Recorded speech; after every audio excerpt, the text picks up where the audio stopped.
Hello and welcome to True Crime Rocket Science, the most authentic voice in true crime.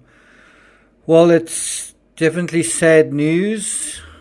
Kiely Rodni has been found in her car in Prosser Lake in 14 foot of water. The car was overturned, obviously submerged, and by all accounts, she's been there for around about 16 days. So it may be too soon to say there was no foul play.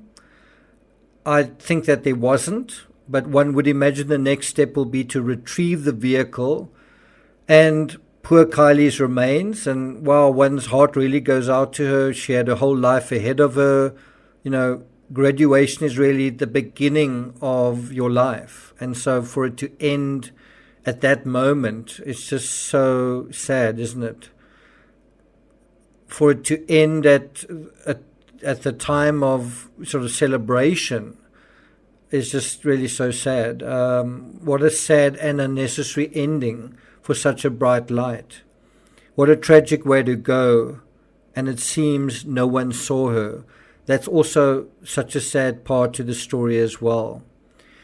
Now, my impression was that Adventures with Purpose headed to the opposite exit of the Prosser Reservoir. So I think people were they were kind of searching intuitively where they thought Kiely would have driven out.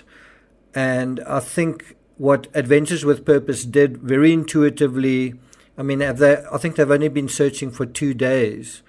They assumed Kiely may have gotten disoriented in the dark and so late and being inebriated. And I think that thinking turned out to be 100% accurate. What Adventures with Purpose do is they basically say, well, the police or the searchers have done something. Let's think about it further. Let's do what they haven't done. And in other words, they're just a little bit more careful and, I guess, sensitive and intuitive in what they're doing. Now, although some are already speculating that the car was rolled, and so was it intentionally rolled into the reservoir, I think it's fairly obvious now what happened.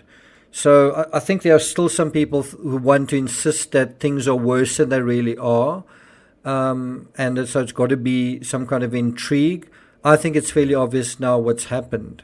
So I think when everybody departed the campground, Kiely did as well. So when the party was over, and we know a lot of people left at about 12:30, and if you think about it, Kiely must have left very soon after that as well, maybe a minute later, 2 minutes later. What we do know is that 3 minutes later, Kylie's phone is turned off. So if Kiely was delayed, she was unable to follow the other partygoers out. Perhaps she waited or slept for a few minutes in the car. Either way, when she left, she didn't or wasn't able to follow another vehicle's lights out of the area. I've got to say, her phone going off, and it's only 3 minutes after all of the vehicles sort of pulled out. That does seem a very short time. We don't know exactly where this accident happened. Adventures with Purpose say just a few hundred yards. So the question is, how long did it take Kiely to drive there? The shorter that period is, the more it sort of means that Kiely would have left at the same time everybody else left. But somehow she must have taken a wrong turn. Somehow she must have gotten disoriented. It's just hard to believe that if she left at the same time everyone else did, just follow the lights in front of you. Of course, with water, something that looks like it's just darkness isn't darkness. It's water. And although clearly visible in the day, at night you're just not going to know that it's there. Do you remember someone from law enforcement said the last ping seemed to be on land and in water? Well, that turned out to be the best clue of all. Bear in mind that the land and the water is, because the water is very, there's not much water because of the drought, where the boundary line of the water is and the land isn't very clear. And so that did turn out to be a very good clue. Think about 14 feet of water is really not much. The other thing to note is just how important her last message was to her mother. She said she was leaving, and she did leave, likely for home, at around the time she promised. Mysteriously, though, is Sammy's statement about getting a call 3 minutes later saying Kiely wasn't in a car. I think that statement set the cat between the pigeons and led to abductors being conjured out of thin air. Again, it would be good to get absolute confirmation of that call. Remember Sammy saying, when she called me, she was not in a car. I could hear the party and people and many people talking in the background. Is that accurate, or was she mistaken? Now, an autopsy will confirm, firstly, if time of death is consistent with being in the water for 16 days. It may also determine whether there is any foul play. There's still a possibility that there might be. Who knows, Kiely may have some kind of injury. Maybe a tire has been slashed or something like that. There might be some foul play directly or indirectly. In terms of indirectly, I mean, she may have been given some sort of chemical that wasn't alcohol or cocaine that seriously impacted her cognitive process. Now, I do think being in the water for 16 days, the amount, what you're going to get from the toxicology is going to be a little bit obtuse, a little bit unclear. The alcohol amounts definitely are going to be maybe quite difficult to accurately calculate. I don't think it's impossible, but it's definitely going to make it a bit problematic. There is a decay rate, but it's certainly not going to make it very, very easy. Who knows in terms of other substances? It could also be that she may have some other injury, and one's got to then differentiate that injury from what she could have sustained with the car rolling. And I do hate to say this, it's possible that someone just recently dumped the vehicle where it was dumped, like sometime today even. Today is a Sunday. Someone could have, gotten time off work or whatever and gone to a remote part of the reservoir. I don't believe that, but I guess that's a possibility that needs to be excluded. Certainly the autopsy will be able to confirm the length of time. And I also think to some extent you'd be able to look at the vehicle and say how long the vehicle was in the underwater.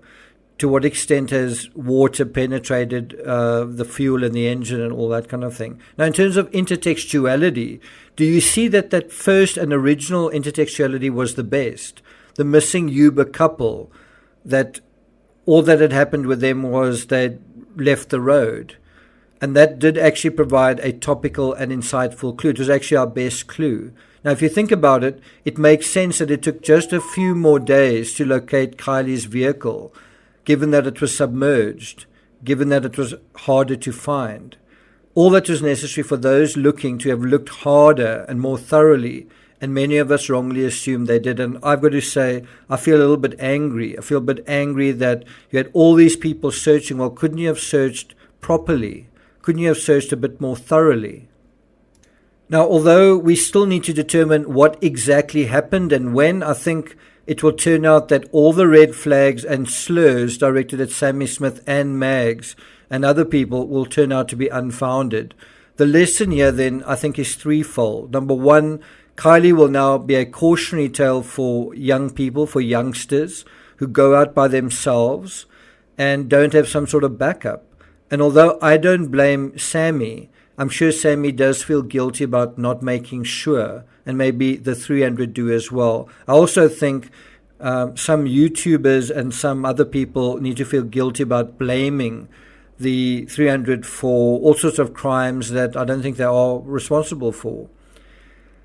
Number two, Kiely's mom really should have checked when her daughter didn't come home when she said she'd be home. So when her daughter wasn't home at 1 a.m., she should have followed up. And number three, creators out there, this is the third lesson, may or may not take note of their respective rushes to judgment in this case. And I've got to say there is a bit of a kind of a competition between creators to bring content out and to, whatever. And it doesn't really work, or it doesn't seem to work, to kind of try and be patient and try and gather that information, right? Does that make sense? And if you look at where we are now, it turned out the most benign, or it seems that way, the most benign innocent explanation is that Kiely herself got intoxicated and then she drove off the road and into the reservoir, which is a lot of what a lot of us believe right in the beginning, right? And then it went from there to sexual predators, trafficking. Remember I said that was very, very unlikely. Abductors. And I don't even think there was an overdose. That was something that I thought was definitely a possibility, given the last observations of Kiely was that she was too drunk to drive. So I do think this last one, the being intoxicated, was a factor undermining her ability to orient herself and her cognition.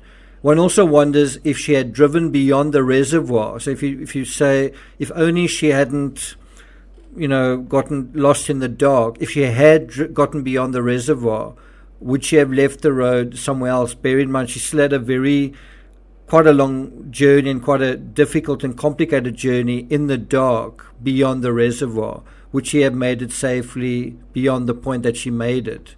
And I don't know what the answer is to that, but it certainly makes you shudder, the idea of being very intoxicated, driving, and look where one ends up. So I'm not going to take it further than that. I have actually prepared some additional information. I was just trying to get to know Kiely Rodni, the person, a lot better in this intervening period, and I will still get round to sharing that information with you guys.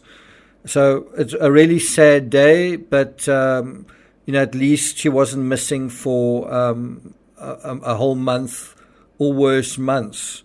At least it looks like we now know, we've got some rough idea she's been found. We've got a rough idea of what happened.